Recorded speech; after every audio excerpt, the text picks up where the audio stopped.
We're going to review a post-combine mock draft. It's 2 rounds. It's by ESPN. We're going to look at the fits for Dynasty Fantasy Football and regular Fantasy Football. But on top of that, we'll look at all the picks. So if you want to see what your team is selected to do in this draft, stick along with me. If you're here for Dynasty Fantasy Football, the NFL Draft, want to learn more about these players, click that subscribe button right now. We're dropping content every day. 3 to 4 videos a day. We're getting you ready for the draft. We're getting you ready for college football season. We're getting ready for the fantasy football season as well. Hit that subscribe button. Let's roll. Here is the mock draft. It is written by Jordan Reed, and we're going to get to looking at this. We're going to roll through this pretty quick, considering Caleb Williams is the first-round pick here. He's going to be the 101 in Superflex drafts in Dynasty Fantasy Football. He's going to be a top selection. He is the first pick in 99.9% of mock drafts. Really nothing new to say here. Moving on to the next pick here, Drake May to the Commanders. And I think he's a good quarterback. I think he can sling it downfield with accuracy. I think he's got some upside. I don't know if the fit's going to be grand enough to really propel him to upside. But the Commanders got to get a quarterback. They got to get a quarterback. It's him or Daniels. It's between those two. In this mock, they're going May. So next pick, third off the board here, Jaden Daniels to the Patriots. And he's going here in a lot of mock drafts. If not, he's going 2 to the Commanders. He can sling the rock. He was very productive last year. There was a rumor that came out that he was not interested in getting drafted to the Patriots. That's probably false. That's probably false if you came by that, because it was written by somebody from The Athletic, and we know how their writers are about. But Jaden Daniels has some upside. Look at him with the Patriots. Like I've been saying, a lot of people are going to sour on that a little bit, but you might be able to catch him at a discount, but he's probably not going to go at a discount in a lot of drafts due to it being super flex.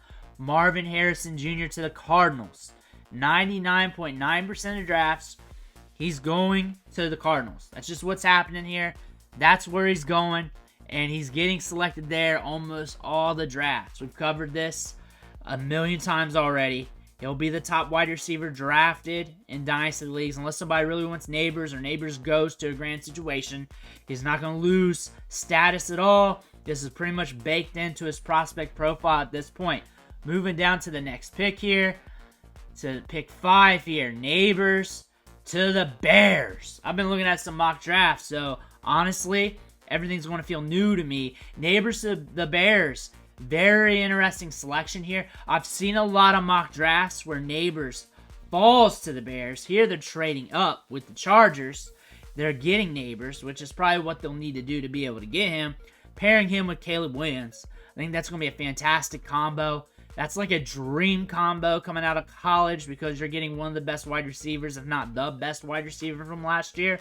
And you're getting the best quarterback, if not the best quarterback from last year. That's going to be a good pair. We're going to have to watch these two marinate. For fantasy football, nothing's really going to change with Nabers' value here. He's going to stay the same. Next pick off the board, Giants go Odunze. How do you feel about that with the quarterback situation? In this scenario, I imagine that's addressed in free agency. Maybe a little Russell Wilson toss in the rock in New York. Or they're staying with Danny Dimes. With that being said, we might have to see some ramp-up time for him to be productive. With that being said, he's a top-tier prospect. I'm drafting him anyways. Maybe you get lucky in your draft. You catch him at a discount. Most drafts, sharp leagues, going in the same spot, because in this range of the draft, there's a lot of landmine areas anyways. Let's move on. Let's go to the next pick. Titans go Joe Alt. Love him as a prospect. I think this is a great fit here. Moving down to the next pick. Dallas Turner to the Falcons. We're seeing him mocked there a lot. Brock Bowers to the Chargers. In a lot of mock drafts, we're seeing Brock Bowers automatically selected in the Chargers spot. He even falls to him at 9 in this scenario. This is going to be a good get for them, considering the odds are highly likely they're going to get him where they're sitting at in the draft, so they're able to pick up capital and get Brock Bowers. This is going to be a great fit. This feels like what the coaching staff wants. They got some veterans at the wide receiver core. They spent a first rounder last year, even though a lot of people aren't high on that. Addressing the tight end spot here, getting some athleticism, and a tight end that's like once in a generation, once every 5-10 years type of talent here that can really set you apart, really help you build with your new team. Moving on to your next pick here, going down to 10, and the Jets go offensive tackle from Penn State. Vikings go J.J. McCarthy. Now, thinking about his Dynasty Fantasy Football stock here, he's going to be at least a mid-rounder in Superflex. Some people are going to pay up for him.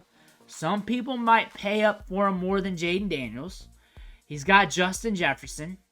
He's got Jordan Addison. He's got Hawkinson. This offense moves at a fast pace. If he taps into his upside, we're talking about one of the best quarterbacks in the National Football League. Like, soon. If he taps into his upside, that could happen. Again, is he the most talented quarterback to come out? When you look at the profile, it is questionable, but also game to game, when you watch the tape, you can definitely see how it could hit. This is going to be an interesting case study. J.J. McCarthy going to the Vikings. Dynasty Fantasy Football value, mid-rounder in a lot of leagues, moving up in Superflex, a few picks as well. Some people are going to pay up for him. There's going to be some FOMO with this pick in Superflex. I guarantee it. This is going to add value to the first round of Superflex. It's going to add value in 1 QB as well, considering you're going to have a young quarterback with the Vikings. That's just going to add more girth. It's going to add more girth. But we're going to have to move on. 12th pick, Denver Broncos go Jared Verse. 13th pick, Byron Murphy to the Raiders. I'm seeing him mocked there a lot. Offensive tackle to the Saints. Colts go Terrion Arnold, cornerback. Seahawks go defensive line. Jaguars go Quinyon Mitchell. I like him a lot. Looked good at the Senior Bowl. Bengals go offensive tackle, which I think is a smart move, considering they need to shore that position up, and this is the best draft to do so. You can draft all kinds of offensive line in this draft and make some headways. Nate Wiggins, the speedster from Clemson, going to the Rams. Dolphins pick up a guard/center. Guyton goes to the Eagles. I get some Eagles popping in the chat over their picks in these mock drafts. Let me know what you think about that one. They didn't pick a cornerback this time. Maybe in the second round we'll get there. Edge to the Texans. Cowboys go offensive tackle, which is highly likely in this draft. Very likely. Packers go cornerback. Chop Robinson goes to the Bucks. Cardinals go with Kool-Aid. Bills go with A.D. Mitchell. He's been mocked there quite a bit in mock draft season. He's got speed to burn. He ran that 4.35. He can get downfield. He's going to be an upgrade over Gabe Davis. He is better than Gabe Davis. There are a few red flags in his profile, but he is better than Gabe Davis. He's going to get downfield quicker. He's more explosive. Breaks off routes better. This is going to be an upgrade for the Bills, who likes to get vertical. This is a perfect matchup for A.D. Mitchell. This is going to push up his stock. He's going to be a first rounder. And if he goes to the Bills, this is 1 out of 32 scenario. You're going after him. I'm going after him. We're all going after him. Because landing spots matter. Fit matters. The right quarterback matters. Josh Allen matters. And this is a good fit for both Josh Allen and Mitchell. I think these two would marinate quite well together. Moving on. Detroit goes Newton, defensive tackle. Ravens go Brian Thomas Jr. How do you feel about this pick? Let me know in the comments below. Let me know. Another first-round wide receiver. We go Zay Flowers last year. We got Rashad Bateman. Kind of a bust. Dealing with injuries all the time. Coming back from a Liz Frank last year. We started to see more hop in his step the latter part of the season last year. Is that going to come back? Is he going to be with the Ravens forever? I don't think so. I think they're going to move on from him eventually. Brian Thomas is going to stretch the field. Are they going to start increasing the volume in the offense?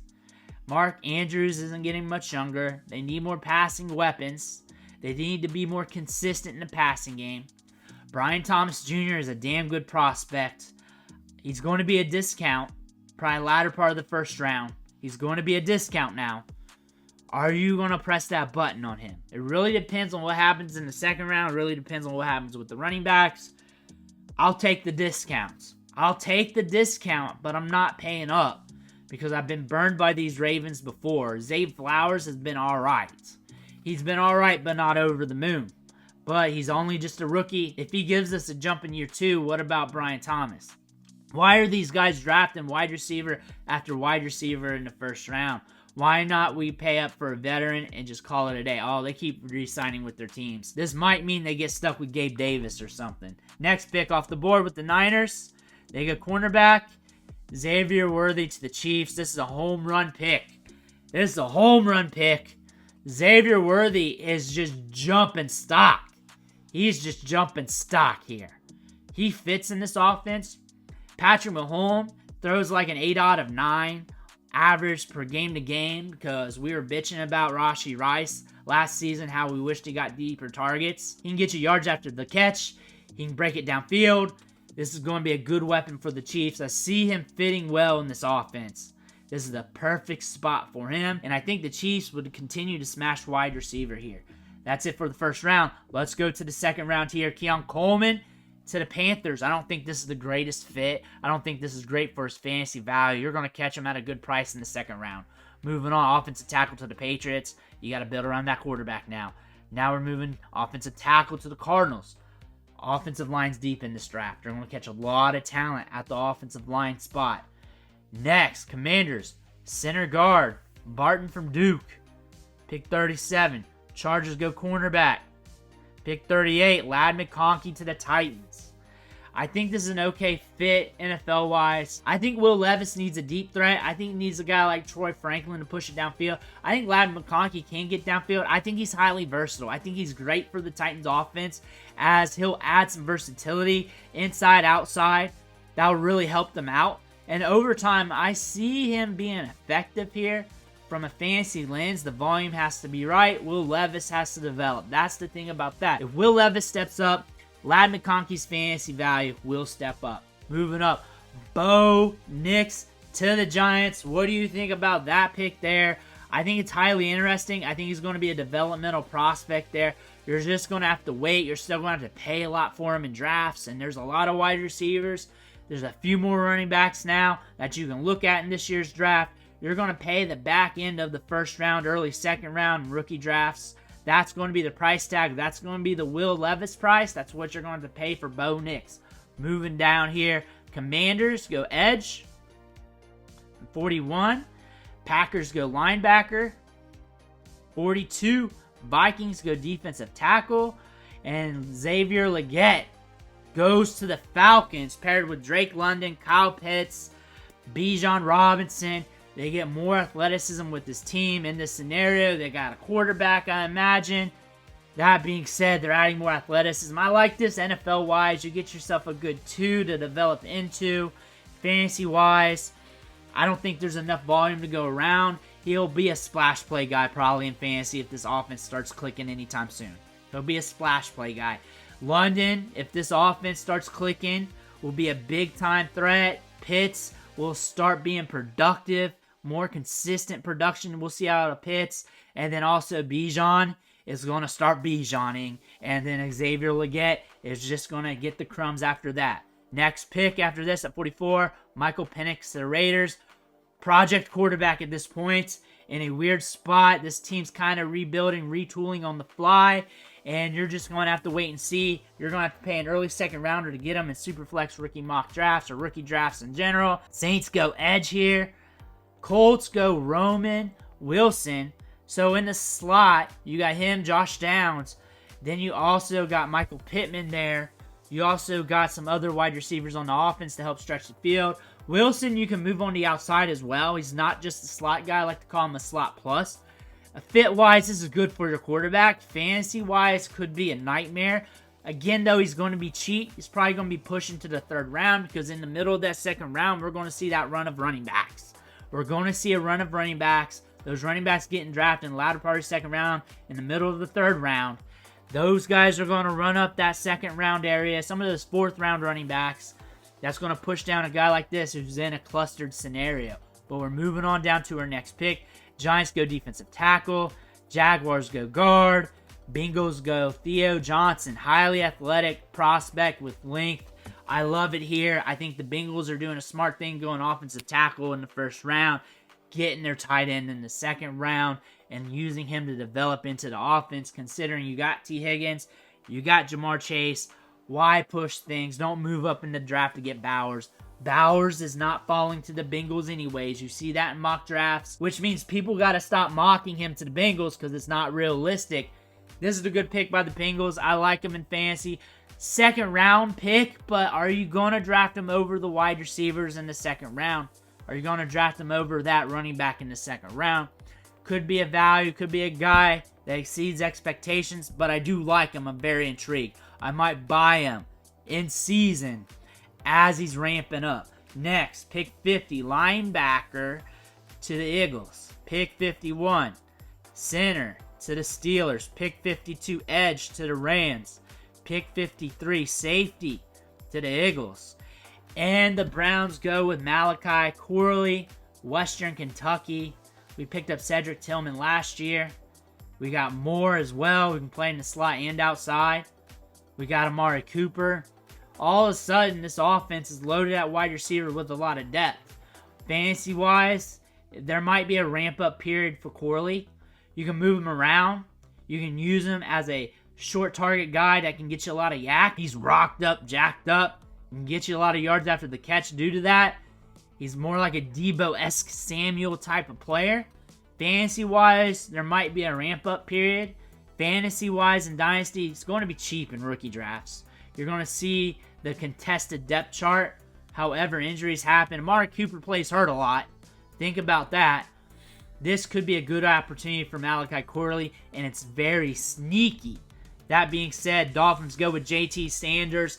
High-volume offense. They're getting more weapons in this passing offense, considering they're top-heavy at wide receiver. This is a good fit for him. He's highly athletic. He can move downfield. He's explosive on tape. This is a good fit. You're going to be paying up for him, though, if you want him. And there's a lot of other players on the board. Tell me what you want. But Trey Benson to the Cowboys. Trey Benson goes in the first round of your Dynasty rookie mock. How high? Middle of the first. People FOMO over Cowboys. People FOMO over Cowboys running backs. Trey Benson to the Cowboys. 4.39 speed.